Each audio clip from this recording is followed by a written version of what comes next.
Everyone, ये vlog 3 बहुत ही बड़े सब्जेक्ट्स के बारे में है। एक व्लॉग में ये सब्जेक्ट्स तीनों को कवर करना नामुमकिन है, सेपरेटली भी कवर करना तकरीबन नामुमकिन है। व्लॉग है सेक्स, मैरिज और अफेयर्स के बारे में। सेक्स की बात करते हैं। सेक्स एक नेचुरल प्रोसेस है। सेक्स इस पृथ्वी पर जितने भी जीव हैं, मैमल हो गया, एनिमल हो गया, बर्ड हो गया और हम लोग ह्यूमंस, इन सारों स्पीसीज में, इन सारे लाइफ फॉर्म्स में सेक्स की इच्छा, तीव्रता, तृष्णा, डिजायर वो सारी होती ही है। सेक्स एक कंप्लीटली सेल्फ सफिशिएंट प्रोसेस है। सेक्स का किसी भी चीज से कोई भी लेना देना नहीं है। सेक्स खुद ब खुद अपने आप में इनफ है, क्योंकि नेचर ने, एग्जिस्टेंस ने सेक्स के थ्रू लाइफ आगे बढ़ेगी, लाइफ प्रोक्रिएट होगी, वो तय किया है। जिसके थ्रू लाइफ आगे बढ़ती है वो बुरा या अपवित्र नहीं हो सकता। वो बहुत ही पावरफुल प्रोसेस ऑटोमेटिकली बन जाती है जब हम ये समझते हैं कि इसके थ्रू, सेक्स के थ्रू ही लाइफ आगे बढ़ती है। अब हम मैरिज पे आते हैं। मैरिज एक सिविलाइजेशन का पार्ट था। जब सिविलाइजेशन एस्टैब्लिश हुआ तब मैरिज सिविलाइजेशन का पार्ट बना, क्योंकि सिविलाइजेशन का मेजर ऑब्जेक्टिव ये था कि ह्यूमन रेस अपने आप को ही ना मार डाले।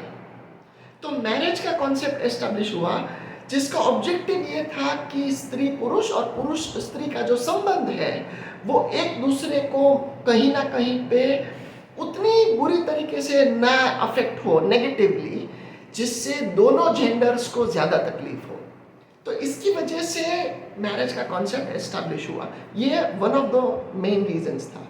तो अभी क्या हुआ, मैरिज का कॉन्सेप्ट कुछ ऐसा है कि आप किसी के साथ शादी करते हैं, उसी के साथ हंसते हैं, रोते हैं, अगर सीखते हैं तो सीखते हैं, अगर ग्रो करते हैं तो करते हैं, खाना खाते हैं, घूमते हैं, मज़ा करते हैं, चैलेंजेस फेस करते हैं। सारी चीज़ें आप एक ही इंसान के साथ करते हैं पूरी जिंदगी।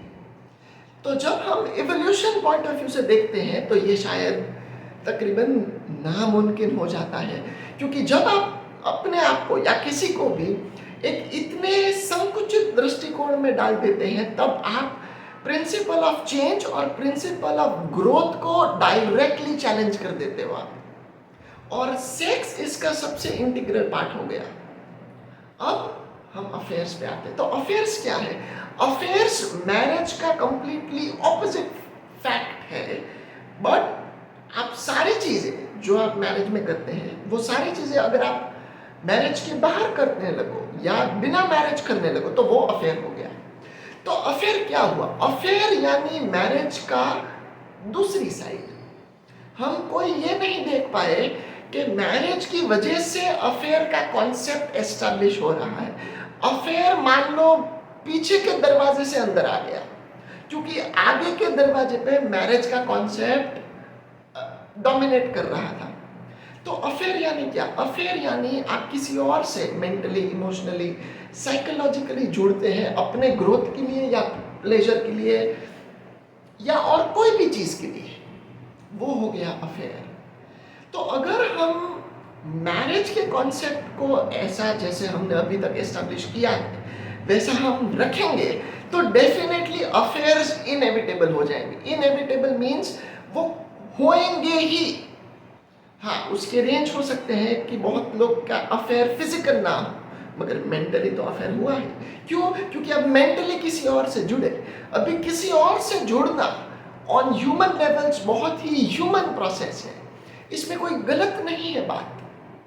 आप किसी और से इमोशनली जुड़े, ये बहुत ही ह्यूमन बिहेवियर है, इमोशनली किसी से जुड़ना। अभी उसका जुड़ना और मैरिज का कॉन्सेप्ट वो ऑपोजिट है, तो वो ऑटोमेटिकली अफेयर में आ जाएगा। क्यों? क्योंकि हम सेक्स, मैरिज और अफेयर्स को अलग अलग ट्रीट नहीं कर रहे हैं। हमारा वो दृष्टिकोण ही नहीं है कि हम ये तीनों को अलग अलग ट्रीट करें।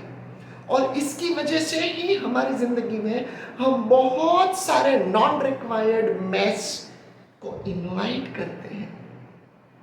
अगर हमें ये चीज़ और हमारी ज़िंदगी ये तीनों सब्जेक्ट में थोड़ी बहुत ही बैलेंस या हार्मोनाइज करनी है, तो हमें ये तीनों सब्जेक्ट्स को अलग अलग ट्रीट करना पड़ेगा, अलग अलग एड्रेस करना पड़ेगा और अलग तरीके से समझना पड़ेगा। आई होप ये ब्लॉग बहुत नहीं तो एटलीस्ट कुछ क्लैरिटी और बेंचमार्क हिट करने की कोशिश करेगा। ठीक है, पीपल एंजॉय।